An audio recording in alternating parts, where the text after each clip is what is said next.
بسم اللہ الرحمن الرحیم۔ السلام علیکم۔ آپ سلمان سپیکس دیکھ رہے ہیں۔ نئی ویڈیو میں آپ کو خوش آمدید کہتے ہیں۔ حضرت ایوب علیہ السلام کا ذکر قرآن میں 5 جگہ آیا ہے۔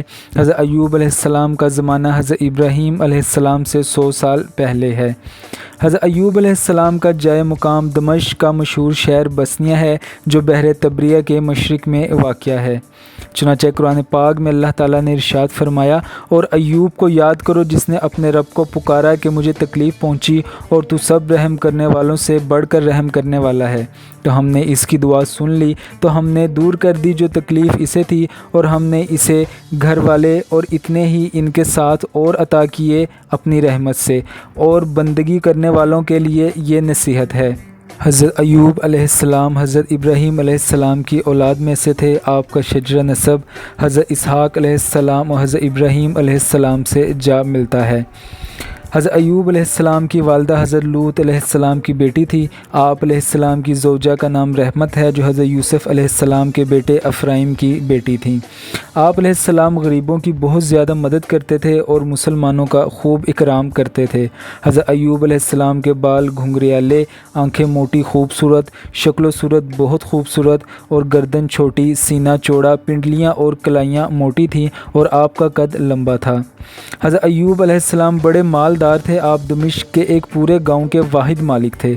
گائیں، بھیڑ، بکریاں اور اونٹ، کھیتوں اور باغ باغیچوں والے تھے۔ ان کے 12 بیٹے تھے۔ غرض اللہ نے انہیں ہر قسم کی نعمتیں دے رکھی تھیں، مگر وہ اپنی دولت اپنے اوپر خرچ نہ کرتے تھے، بلکہ غریبوں، یتیموں اور بیواؤں پر خرچ کرتے اور رات دن اللہ کی عبادت میں لگے رہتے۔ ساری بستی ان کی تعریف کیا کرتی تھی، حتیٰ کہ ان کی خدا پرستی کی تعریف فرشتوں نے بھی شروع کر دی۔ تو شیطان جل بھن گیا۔ اس نے اللہ سے کہا، ایوب اس لیے تیرا شکر گزار بندہ ہے، تو نے اسے ہر قسم کی نعمتیں دے رکھی ہیں۔ اللہ نے کہا، ایسا نہیں ہے، وہ فکر و فاقہ اور مصیبت میں بھی ایسا ہی کرے گا۔ شیطان نہ مانا تو اللہ نے کہا، تو ایوب کو ہرگز ورغلا نہیں سکتا، جا تجھے اختیار دیا۔ شیطان حضرت ایوب علیہ السلام کے دوستوں کے پاس گیا اور ان کے ذریعے انہیں رات دن ورغلاتا رہا کہ وہ برے کاموں میں پڑ جائیں اور اللہ کی عبادت کو چھوڑ دیں، مگر وہ کسی طرح کامیاب نہ ہوا۔ اتفاقاً کچھ مظلوم بادشاہ کے پاس گئے تو بادشاہ نے ان کی بات نہ مانی اور کہا، اگر ایوب علیہ السلام گواہی دے دیں تو میں تمہارے دعوے کو مان لوں گا۔ چنانچہ وہ ان کے پاس گئے تو انہوں نے گواہی نہ دی۔ پھر کیا تھا، یہ لوگ بستی میں ان کے خلاف پروپیگنڈا کرنے لگے اور رفتہ رفتہ لوگوں کو ان سے نفرت دلانے میں کامیاب ہو گئے، مگر وہ اسی طرح عبادت میں لگے رہے تو شیطان بڑا مایوس ہوا۔ تو رات میں تذکرہ آتا ہے کہ اوس کی سرزمین میں ایوب نامی ایک شخص تھا۔ وہ شخص کامل اور صادق تھا اور خدا سے ڈرتا اور بدی سے دور رہتا تھا۔ اس کے 7 بیٹے اور 3 بیٹیاں پیدا ہوئیں۔ اس کے مال میں 7,000 بھیڑیں، 3,000 اونٹ، 500 جوڑے بیل اور 500 گدیاں تھیں، اور اس کے نوکر چاکر بہت تھے۔ اہل مشرق میں ایسا مالدار کوئی نہ تھا۔ جب اللہ نے آپ کو آزمائش و امتحان میں ڈالا تو آپ علیہ السلام کا مکان گر پڑا اور آپ علیہ السلام کے تمام فرزندان اس کے نیچے دب کر مر گئے، اور تمام جانور جس میں سینکڑوں اونٹ، ہزارہ بکریاں تھیں، سب مر گئے۔ تمام کھیتیاں اور باغات بھی برباد ہو گئے، غرض آپ کے پاس کچھ بھی باقی نہ رہا۔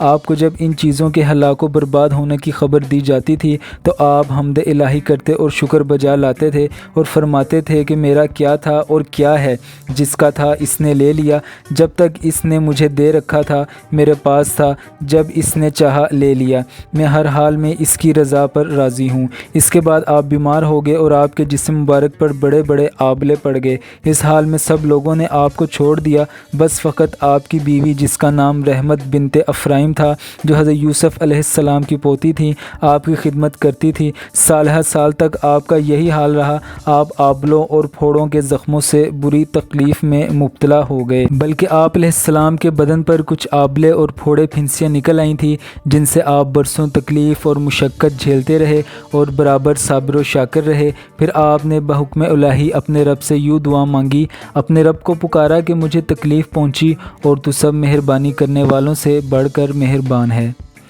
جب آپ خدا تعالیٰ کی آزمائش میں پورے اترے اور امتحان میں کامیاب ہو گئے تو آپ کی دعا مقبول ہوئی اور ارحم الراحمین نے حکم فرمایا، اے ایوب علیہ السلام اپنا پاؤں زمین پر مارو۔ آپ علیہ السلام نے زمین پر پاؤں مارا تو فوراً ایک چشمہ پھوٹ پڑا۔ حکم الہی ہوا کہ اس پانی سے غسل کرو۔ چنانچہ آپ نے غسل کیا تو آپ کے بدن کی تمام بیماریاں دور ہو گئیں، اور پھر آپ 40 قدم دور چلے تو دوبارہ زمین پر قدم مارنے کا حکم ہوا۔ آپ کے قدم مارتے ہی ایک اور چشمہ نمودار ہو گیا جس کا پانی بے حد ٹھنڈا، بہت شیریں اور نہایت لذیذ تھا۔ آپ نے وہ پانی پیا تو آپ کے باطن میں نور ہی نور پیدا ہو گیا اور آپ کو اعلیٰ درجے کی صحت اور نورانیت حاصل ہو گئی۔ اللہ نے آپ کی تمام اولاد کو دوبارہ زندہ فرما دیا اور آپ کی بیوی کو دوبارہ جوانی بخشی اور ان کی کثیر اولاد ہوئی۔ پھر آپ کا تمام ہلاک شدہ مال و مویشی اور اسباب و سامان بھی واپس مل گیا، بلکہ پہلے جس قدر مال و دولت کا خزانہ تھا اس سے کہیں زیادہ مل گیا۔ چنانچہ قرآن پاک میں اللہ تعالیٰ نے ارشاد فرمایا، بے شک ہم نے اسے صابر پایا، کیا اچھا بندہ ہے، بے شک وہ بہت رجوع کرنے والا تھا۔ الغرض حضرت ایوب علیہ السلام اس امتحان میں پورے کامیاب ہو گئے اور اللہ تعالیٰ نے ان کو اپنی نوازشوں اور عنایتوں سے ہر طرح سرفراز فرما دیا اور قرآن مجید میں ان کی مدح خوانی فرما کر ان کے سر مبارک پر سر بلندی کا تاج رکھ دیا۔ آپ کو آج کی ویڈیو کیسی لگی؟ اپنی رائے کا اظہار کمنٹ سیکشن میں ضرور کریں۔ اب میں آپ سے ملوں گا اگلی ایک انٹرسٹنگ ویڈیو کے ساتھ، تب تک کے لیے مجھے اجازت دیجیے۔ اللہ حافظ۔